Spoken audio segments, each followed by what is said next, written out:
y'all, how's it going? I hope everybody's doing good. I'm kind of being spontaneous here. I'm going to take a quick road trip to Hutchins, Texas. Go check out Trinity River with my drone. So I'll see how that goes. It did kind of start raining. I want to see where this road keeps taking me to. It didn't really take me where I needed to go. That's okay. I'll go back to that bridge that I saw on the way in here. This was the place it took me to. It's some kind of landfill. Another landfill. Last time I clicked on the map up in Texacoma, it took me on a landfill too. So keep ending up in these landfills. Sweet. So I kind of decided to keep going down the road that I was on with where I ended up with on the dirt dump area.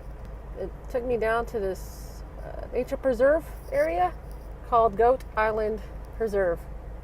I might just go check it out a tad. I don't have a whole lot of time to play around today. So maybe I'll check out this hiking trail a little later next week.